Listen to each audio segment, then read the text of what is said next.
And we're back for another episode of The Last Storm. We're doing our post-game pod. We just finished up playing the Jazz, bro, and this was a classic butt whooping for the Thunder, 129-103. Yeah, man, it just shows you when you play as a team how good you can look out there. And this team out there played truly like a team. And it started with one of the bench guys coming out and playing what I would consider his best game of his short career, and that was Aaron Wiggins. He had 27 points in 26 minutes. He had 2 steals, 4 rebounds, just a phenomenal night from him. He just attacked the hole with everything he had. He really showed us his range and everything he could do tonight. I was really just blown away by what he did. Yeah, dude, it was all about the defense. We got 5 steals from Dort. What did we get? We got 3 steals from J-Dub, and we saw multiple 4 and 4. steals. Yeah, okay, 4 and 4. So, I mean, obviously just getting up and running. As soon as we got the ball, we were out and running the whole game. We're pushing the pace, the tempo. But yeah, dude, this was a defensive effort all game long. Yeah, and I just think that this is one of those moments where we see this team pulling together. We're getting a lot of you guys talk about the defense on the chat right now, and you guys are absolutely right. The way that we pulled together on the defensive side and collapsed on the lanes made it impossible for Marketing to score. It was spectacular. It was a team effort on all sides there. Uh, J Dub and Dort together, like this is what we're talking about, guys. When these two guys are clicking, they feed off each other's energy, and it makes it impossible for the two best players to score on their team. This is what we're going to be continuing to do in the future, and it doesn't matter if a Dort's guarding Marketing or J Dub's guarding Marketing. These guys are going to continue to butt heads and run into each other and cause issues, no matter how many inches or taller their guys are that they're playing defense on. Yeah, let's talk about Josh Giddey, bro. He 18 points, 13 assists, 6 rebounds. It was triple double watch all night because he got those assists going really fast. I think he had 6 assists in the first few minutes, and then from there, it was just about whether or not guys were going to hit shots and whether or not those rebounds would come available. Hmm. He stayed, with his foot on the gas all game long. He has the right balance right now, where he's looking to score first and then looking to pass when they take away that.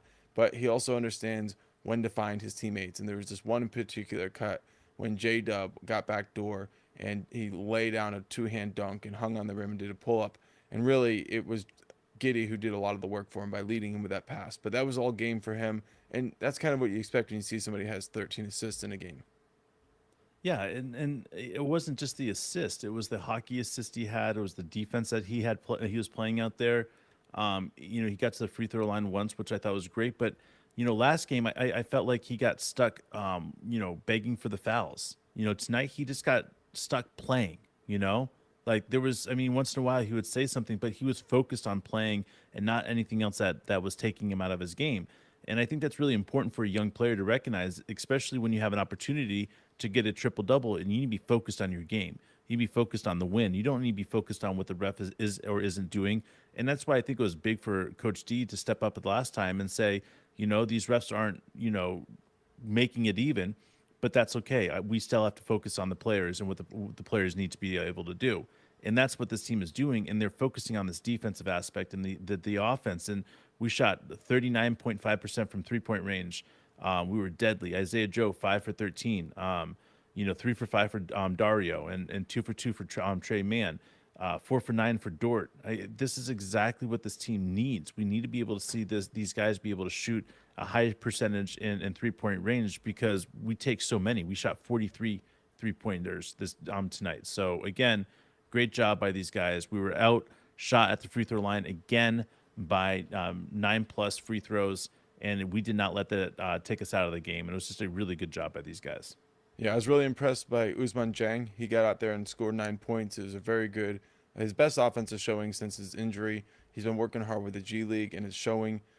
We also got to see Butler play a few minutes this game, so that's awesome. He signed a 2-way contract earlier today, so we're proud to see the young guys getting opportunities and us getting wins because that's what we want to see. Yeah, and it's to me we're moving into this developmental stage right now. While everybody's injured, so as we're sitting and these guys are playing, we're looking at Jay Will, a rookie, J Dub, a rookie, Isaiah Joe, 2 years of experience in the NBA, Josh Giddey, 2 years now, Dort, 3 or 4 years, 4 years. Dario, he's a veteran, but everybody else here is a rookie or 2 years in the league, and it's not this is not me dissing these players. It's me, showing you guys this is where we're at because of injury has put us. So now we're getting wins while we're getting development. We scored 130 points tonight, guys, against one of the better defensive teams in the league. That's not a fluke. We talked about it last live, where I thought the Thunder could score 130 points against the Lakers. And we weren't healthy. So for me, this is what our second team can do. I know what this second team, I know what these backup guys can do in the aspect of filling in and getting more minutes as these guys are getting injured. But 26 minutes for Aaron Wiggins and 15 for Tre Mann and 20 for Dieng, and Dario had 17. But to me, it was these guys the starters that played so well as a unit out there, and most of them got 30 plus minutes, and they absolutely deserved it. Yeah, it was a hell of a win from the tip off. We got out, we competed on both ends.